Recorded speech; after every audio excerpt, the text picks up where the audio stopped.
কিছু ভিক্ষা দেবে মা? ভিক্ষা, দুদিন কিছু খাইনি। মা গো, ভিক্ষা দেবে মা? তোমার সেই ভিখারি মাসি আবার এসেছে, কিছু দিয়ে আসবো? কি আর দিবি বাবা, ঘরে যে কিছুই নেই।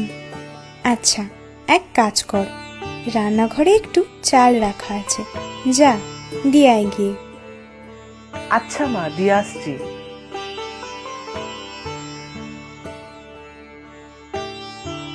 খোকা বাবু যে, আজ শুধু চাল দিলাম, ঘরে আর কিচ্ছু নেই। বেঁচে থাকো বাবা, ঠাকুর তোমাদের মঙ্গল করুন। এই বাড়ি থেকে কোনো দিন খালি হাতে ফিরতে হয়নি। তোমার বাবা বেঁচে থাকতে কম তো দান ধ্যান করেনি।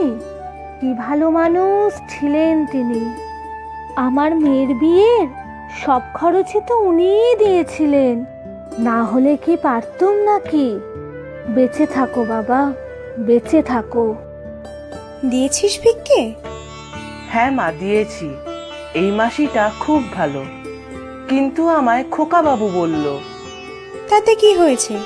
তোর সাথে এত কি কথা বলছিল রে? বাবার কথা বলছিল। মা, তুমি তো বলো আমরা খুব বড় লোক ছিলাম, বাবার বড় ব্যবসা ছিল। হ্যাঁ বাবা, খুব বড় ব্যবসা ছিল তোর বাবার, খুব খাটতেন, রোজগারও করতেন অনেক, কিন্তু সবই অদৃষ্ট।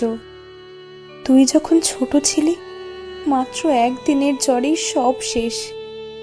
ভালো করে চিকিৎসা করারও সুযোগ পেলাম না। তারপর থেকে শুধু তুই আর আমি।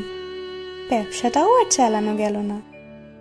জমা টাকা কড়ি যা ছিল তাই দিয়েই তোকে লেখাপড়া শেখাচ্ছি। পরে যে কি হবে ভগবানই জানেন। কিন্তু মা, বাবা যে বললে অনেক রোজগার করতেন, টাকা পয়সা তাহলে সব গেল কোথায়? রোজগার যেমন করতেন তেমনি খরচও করতেন। দোষ না গুণ বুঝিনি, তবে প্রচুর টাকা দান করেছেন। কেউ কোনো সাহায্য চাইতে আসলে খালি হাতে ফিরে যেত না। সে তো ভালোই মা, তাহলে দোষ বলছো কেন?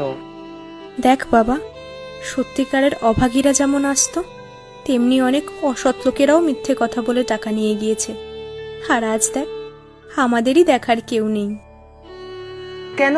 তা কেন হবে মা? বাবা একসময় যাদের সাহায্য করেছেন, আমাদের প্রয়োজনে নিশ্চয়ই তারা সাহায্য করবেন।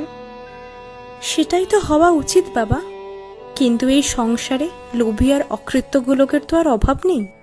তোর বাবার থেকে যারা টাকা ধার নিয়েছিল তাদের মধ্যে অনেকেই এখন সম্পন্ন, কিন্তু আজও তারা ধার শোধ করেনি।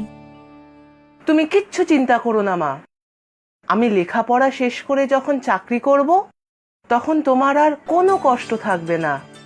আহা, তাই যেন হয়। ভগবানের কাছে সারাদিন তো সেই প্রার্থনাই করি। চাল যা ছিল সবই তো দিয়ে দিলাম, আমরা দুপুরে খাবো কি?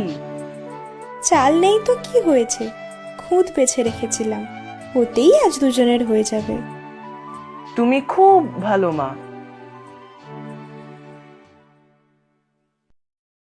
মা, মা, চোখ খোলো মা। চোখ যে আর খুলতে পারছি না বাবা, শরীরে বড় ব্যথা। তোমার তো জ্বর কমছেই না মা। এতদিন হয়ে গেল, শহরে গিয়ে বড় ডাক্তার দেখানো দরকার। সে তো অনেক খরচ, টাকা তো আর কিছুই নেই। তুমি কিচ্ছু ভেবো না মা, আমি সব ব্যবস্থা করব। চিন্তা তো তোকে নিয়েই। আমি চোখ বুঝলে তোর যে কি হবে। সে তুমি ভেবো না মা, আমি আগে কিছু টাকা পয়সার ব্যবস্থা করি। তুমি বলেছিলে না, এই গ্রামের যাদের এখন অনেক টাকা, তারা সবাই এক সময় বাবার থেকে দান নিয়েছে, না হলে ধার নিয়েছে। আমি দেখি তাদের কাছে কোনো সাহায্য পাওয়া যায় কিনা। তুমি দুপুরে এই ওষুধটা খেয়ে নিও কিন্তু। কাকা, ও কাকা।